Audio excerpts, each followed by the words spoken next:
What is going on, guys? Jay here, and I am bringing you guys another Pokemon Black and White Wi-Fi battle, and this is a Challenge Cup battle up against Kentisawesome, and I'm pretty sure most of everyone knows about Challenge Cup. If you guys don't know about Challenge Cup, then I'll probably put a link in the description. But basically, you use a generator, and it generates you a team at random levels, a random team, random levels, random moves, random items. And also during the team preview, you cover up your opponent's team preview, so then so you can't see their team, and you lead off with the first Pokemon that is in your party. So yeah, that's how I do it. And yeah, let's go ahead and jump into this battle. He's gonna lead off with his Metapod, as I'm gonna go ahead and lead off with my Farfetch, and I'm gonna go straight for the Retaliate because that's pretty much all I can do. I can't. If I had a flying type stab, I would have definitely went for it right there. But obviously I don't. So all I have to hit with is retaliate, as he's gonna go for the harden. So I don't want him setting up too many hardens because it's gonna be like really, really freaking tough to beat. So I'm gonna switch it to my Persian, as he's gonna go for another harden. So this turn I am gonna go for the attract, just so I can stop him from setting up any more hardens. That 50% chance of not hitting. So he's in love, yada yada yada, and he's gonna be immobilized, which is awesome. So now it's gonna force him to switch out and switch into his Staravia, as I'm gonna go for the toxic. Not necessarily predicting a switch, but just it was just a safer move to go for, because if Metapod stayed in, it would have been poison, and he would have still switched out anyway, just because poison would be racking up very quickly. And if he switches out, as long as it wasn't a sharp, something was gonna get poisoned, and it just happened to be Staravia. And so now I'm gonna go for the T-Bolt, because I just happened to get T-Bolt on Persian. Lucky me, right? But it's not gonna KO. Perfectly fine with me. He's gonna hit me with a wing attack, and then I have the eject button, which I didn't even know what the hell an eject button did until now. So I'm like, wow, forced me to switch when I didn't even want to switch. That's just great, right? That's just so great.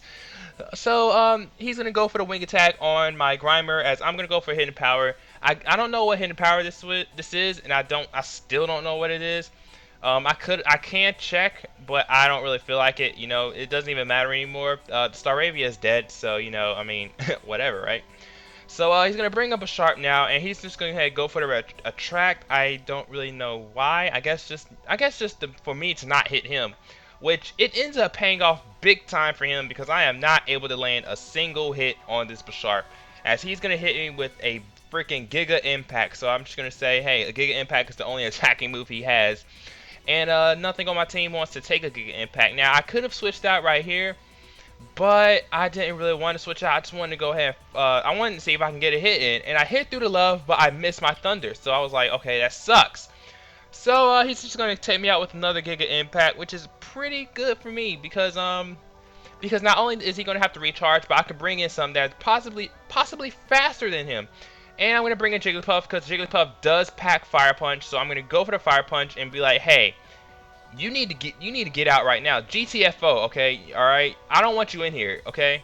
So he does just that. He switches out into a Azumarill. And I did receive tips on, how to battle, if you're gonna force out your opponent and things like that, predict the switch and whatever, you know. Um Now obviously this battle was before I received those tips. So I would have definitely predicted him to switch out into a Azumarill or something. I would switched into Persian right there.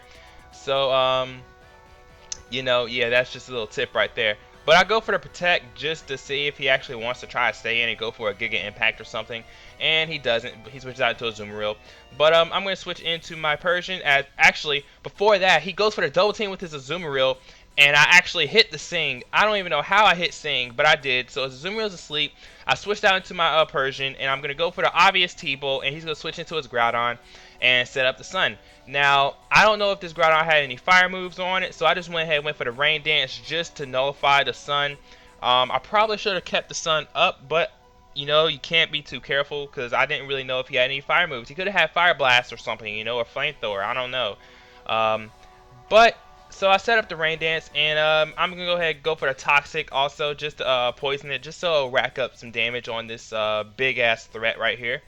Well, it's not really a threat, but it looks scary. So I mean, I'm pretty sure that's a valid reason. So I'm gonna now switch into my Turtwig as he's gonna switch out, fearing the grass move and go into his Metapod. And I don't have any grass. I have no stabs on this Turtwig. Actually, I lied. I have one stab, and that's growth, which doesn't even count as a stab because it doesn't hit anybody. So that's why I was saying. That's why I was saying when I said I probably should have kept the sun up because if you know anything about growth, it's normally +1 in special attack and attack, but if you're in the sun, it is +2 instead. So that's why I probably should have kept the sun up, but it's perfectly fine. I think I just go for a couple mud slaps on his Metapod, and he's gonna miss a couple not mud slap. He's gonna miss a couple bug bites, and he's gonna hit. And then he hits one, takes my Panat Berry. I don't even know what the fuck that does, so I don't even care. And now he's gonna switch back into his Groudon, which is just what I wanted him to do, because now I'm gonna go for the rest. Yeah, I'm about to start trolling him real hard, real hard. I'm telling you, because I'm sleep, and I do pack Snore, which is pretty freaking hilarious. So he's gonna go for a double kick. It's not gonna hit because mega kick is just not gonna hit. And I'm gonna go for the Snore, and it's not gonna do shit. But poison, toxic damage is gonna rack up nicely. So he's gonna go for another mega kick, and he's gonna miss again. And I'm just gonna go for another Snore, and this is just gonna be fun, right? I know it's just gonna be super fun. So now he shows me he has the rest. So I was kind of upset because that would have been one big ass Groudon out of the way. But no, he has the rest, so he's gonna get up to full HP. And I end up waking up. I miscounted my sleep turns, which is why I went for the Snore. But it doesn't even matter because I know he's gonna switch out. He's not gonna stay in unless he has a move to hit me with, like Sleep Talk or something, or Snore, which he doesn't. And even if he did, it wouldn't do much damage anyway. So I can go for a growth safely. And he's gonna bring up a Sharp, go for the Attract, and I actually hit through the love. And I'm gonna go for another growth. So now I'm at +4 attack and special attack. But it doesn't even matter anyway. I mean, I have it's just whatever, right? So he's gonna go for the Giga Impact this turn, which is really good, but also not really good. It does like a tiny bit over half. And I hit through the love again. I'm gonna go for the Mud Slap, and it is gonna crit. I don't know if the crit actually mattered. I'm gonna say it did, just because Mud Slap is such a weak move in itself. But you know what? It's whatever. The Sharp is gone, and I'm pretty damn happy. So he's gonna bring in Metapod. I'm gonna go for the rest just because I don't want Metapod taking me out with like a crit Bug Bite or something. And Bug Bite looks to be a 3-hit KO, so that's perfect. That's really awesome for me. I'm gonna go for the Snore, and I'm gonna get a nice heavy hit on that Metapod, and I flinch him. So there's your little fair share of hacks right there, along with that crit on the Sharp. I apologize, sorta, kinda. And so, yeah. So I'm going to wake up this turn, and I'm going to go for the Mud Slap on this Azumarill because that's pretty much the only thing I want to do. I don't know what this Azumarill has on it yet, so I'm just going to go for Mud Slaps and hope and pray that he misses whatever powerful move he has. And he wakes up, and he shows me Ice Punch. I was like, frick! Okay, bye, Turtwig. But then look at that damage. It's so pitiful. So I don't even know I don't know what ability that thing has. I don't know what its IVs or EVs are, but it's just crazy. That's crazy. It did absolutely nothing. So, and I'm going to dodge the Ice Punch this turn too. So that's awesome. So now he's going to have to switch into Medicham because he knows Medicham is going to be able to take a +4 Snore. +4 Snore. Oh, that's funny. And set up the light screen. So that was a really good play for him. That was a really good play by him because I carry absolutely no physical moves on this Turtwig. So my Snores and my Mud Slaps are going to be doing jack shit. And he's going to go for the Poison Jab. And that's going to be an easy 2-hit KO on my Turtwig. I didn't know he had the Poison Jab, so that's why I went for the growth this turn. So yeah, so I'm just gonna fodder off Turtwig right here because nothing else on my team wants to take a Poison Jab from this Medicham. And my Turtwig did work, man. I'm telling you. I mean, it forced a Groudon to go to sleep. Well, actually, yeah, no, I guess you could say it forced it to go to sleep. It killed a Metapod and a Bisharp, so it did work.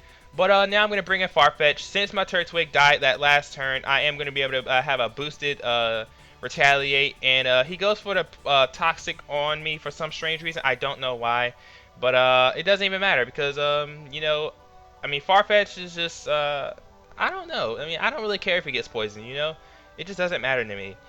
But I'm just gonna keep on spamming retaliates as he's just gonna keep on spamming ice punches, and I'm gonna obviously die first because you know I'm poisoned, and you know he's hit me for super effective damage. So I'm gonna die first, obviously. And I live with 1 HP. Go Farfetch. Yes, power. And you know, and then he knows I'm gonna die this turn, so he's just gonna go for the double team. And I'm like, okay, well that's fine. You know, that's perfectly fine with me. You know, it's over. I have the best Pokemon to switch in. Well, not right now anyway. I'm gonna bring in Jigglypuff, and I think I go for. I don't know what I go for, but he shows me he has Dynamic Punch. Not only he has Dynamic Punch, but he hits a Dynamic Punch, and that shit hurt like a mother, you know, bleep. Come on, like really? And then what is this? Pataya Berry. Why do I have a Pataya Berry? That's not even gonna help me right now. And then not only that, but I hit myself in confusion. So I was like, you know what? Game, you know what? It's over. It doesn't even matter. Okay, Jigglypuff, you suck. Get back here, because you just got destroyed. And so now I'm gonna bring in my Mothim. For some odd reason, I guess I didn't even know he was gonna go for the dive. If I was him, I would have went for Ice Punch right there, just because Ice Punch is definitely guaranteed hit, you know. So I go for the Swift just because that's all I can really do at this point, and he's gonna go for the dive. I'm gonna go for the Psych Up. Keep in mind that he went for a double team earlier in the match again on my Farfetch. So just because of that, I copy his invasive boost and I dodge that Ice Punch, which is going to allow me to KO him with a nice Swift. Actually, no, it doesn't. It doesn't KO, but it allows me to not have to take 2 Ice Punches. I only have to take 1 Ice Punch, which, you know, taking 2 Ice Punches would have been pretty easy for me anyway, because I would have been able to take them with ease. But you know, I thought that was just funny. You know, he missed the Ice Punch because of his own double team boost. You know, and I have a move that never misses, which is Swift. So that's pretty funny. I found it funny. So he's gonna bring in his last Pokemon, which is his Groudon. I'm gonna go for Swift, and funny enough, this Mothim does have Dream Eater. I completely, totally forgot that his Groudon was asleep, so I just keep on spamming Swifts, and then since I know he's gonna be asleep for 2 turns, and I'm faster at the end of this turn, on this turn, he's gonna wake up. But I was like, you know what? I'm gonna go for the Dream Eater and give me some of that HP back, and if I went for Dream Eaters before, that would have been, you know, the game would have been wrapped up a lot quicker. And then he shows me Thunderbolt, and I was like, well, shit. Well, bye, Mothim.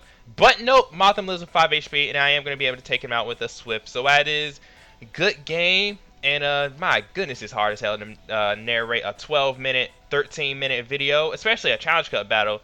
And, you know, if you enjoyed, please leave a like, comment, and subscribe, and, you know, everything will be in the video description, and I will see you guys in my next battle video or my Emerald Let's Play, whichever one you decide to watch. And yeah, I'll see you guys later.